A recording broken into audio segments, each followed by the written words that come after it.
Bueno, como habíamos anunciado, hemos recibido al doctor César Munayco, que es la autoridad máxima en nuestro país en materia de epidemiología, prevención y control de enfermedades, esto en el Ministerio de Salud.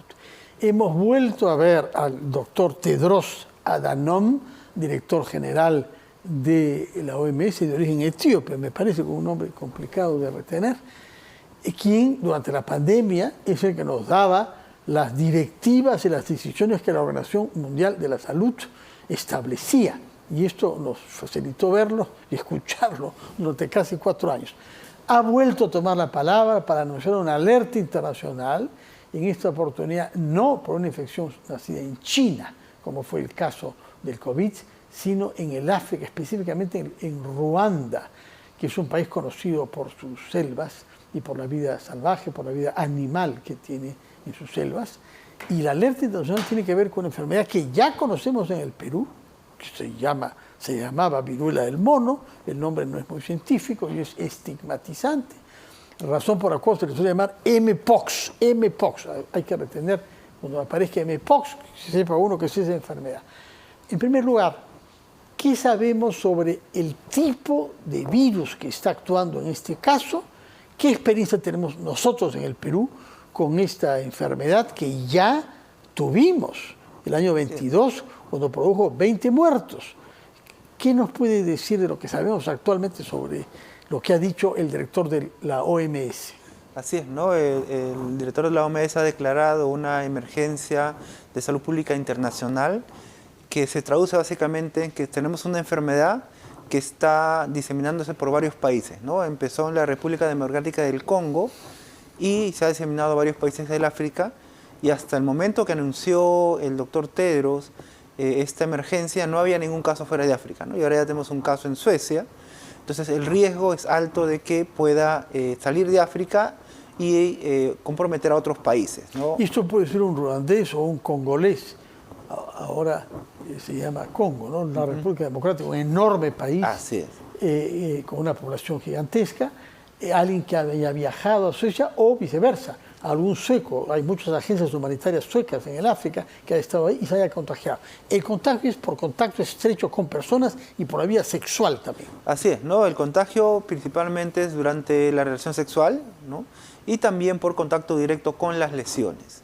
Las lesiones son características, son lesiones que parecen a la varicela, ¿no? También pueden ser vesiculares o pústulas también. Y el paciente además presenta fiebre, hinchazón de los ganglios, y las lesiones se localizan generalmente en la zona genital, ¿no? O en la garganta, por ejemplo. ¿Hay vacuna? Sí, hay vacunas que se están usando actualmente a nivel mundial. ¿Seguras? Sí, seguras. En Perú tenemos vacunas también. ¿Tenemos una cantidad? Sí, tenemos una cantidad importante, pero básicamente la intervención está dada para interrumpir la cadena de transmisión, ¿no? Lo que se tiene que hacer es identificar el caso, ponerlo en aislamiento y identificar a los contactos y hacerle seguimiento a los contactos. Pero no es tarde ponerle la vacuna cuando ya hay alguien del entorno que está contagiado. Lo que pasa es que la vacuna no sirve para detener la epidemia, ¿no? Sino sirve para evitar que personas, contactos del caso puedan complicarse, ¿no? Entonces son 2 dosis. Entonces por eso es importante, la estrategia se basa principalmente en identificación del caso, aislarlo y seguimiento de contactos, ¿no? Y eso nos ha ayudado a controlar la epidemia del 2022. Es más fácil de identificar los síntomas que el COVID, porque el COVID podía confundirse con una enfermedad respiratoria. Acá las llagas que produce, que se parecen a la viruela o a la varicela, son inequívocas. Sí, pero en algunos casos hay pacientes que presentan muy pocas lesiones, que se puede confundir con una varicela. Por eso es importante, ¿no? Y en ese sentido el personal de salud ya está entrenado en poder distinguir estas lesiones, además de ver los antecedentes, ¿no? Esta enfermedad afectó principalmente a las personas que tienen múltiples parejas sexuales, ¿no? Y a un grupo específico de la población, que son los hombres que tienen sexo con otros hombres. Pero estamos viendo que en África hay muchos niños infectados y también mujeres. Entonces hay unas... ¿Niños que nacen con enfermedad por vía no, niños no. Que lo contraen siendo vivos. Así, entonces por eso todavía falta más investigación para saber qué ha pasado con la transmisión, ¿no? Y bueno, ya nosotros como Ministerio de Salud estamos tomando medidas. Nosotros venimos... Qué bueno escucharlo. ¿Por qué mata esta viruela del mono? Sí, esta enfermedad generalmente no es letal. Básicamente la persona puede fallecer por las complicaciones que produce, ¿no? Generalmente infecciones de las lesiones que pueden terminar en sepsis, por ejemplo, cuando llegan demasiado tarde. Y aquí de las 20 personas... Septicemia, sí. Las personas que fallecieron básicamente eran personas que tenían VIH, ¿no? Tenían o debutaban con un episodio de SIDA o no estaban en tratamiento antirretroviral, ¿no? Esos fueron las personas que tienen mayor alto riesgo de fallecer. De acuerdo. Y los 20 casos de muertes que hubo en el Perú correspondían a ¿cuántos casos de infección? Sí, hemos tenido durante el 2022 y 2023 más de 6.000 casos. ¿Cuántos? 6.000 casos. 6.000 casos. 6.000 casos, sí. 22, 23. ¿En Sí. todas las regiones del Perú? En todas las regiones del Perú. La principal departamento afectado fue Lima, que concentró casi el 65-70% de los casos. Y después tenemos Huánuco, Lambayeque, La Libertad, Piura, ¿no? Que son otras regiones, Ica, donde también hemos tenido un número de casos importantes. En la sierra menos, que en zonas En calurosas. la sierra menos en la sierra, en la selva tampoco menos casos, más en la zona de la costa. De la costa. ¿Se puede curar? Así es una enfermedad que cuando la contrae dura por lo menos un mes, ¿no? Hasta que desaparecen todas las lesiones, y en general la mayor parte de casos se cura sin ningún problema, ¿no? Aunque ahora este nuevo clado, que es el clado 1B, está mostrando que tiene mayor letalidad, ¿no? Mayor probabilidad de que la persona que lo contraiga fallezca, ¿no?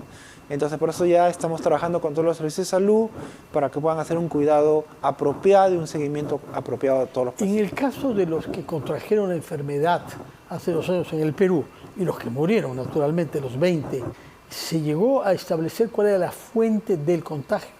Sí, generalmente la mayor parte de estas personas eran personas HCH, personas con VIH, y muchos de ellos tenían múltiples parejas sexuales, ¿no?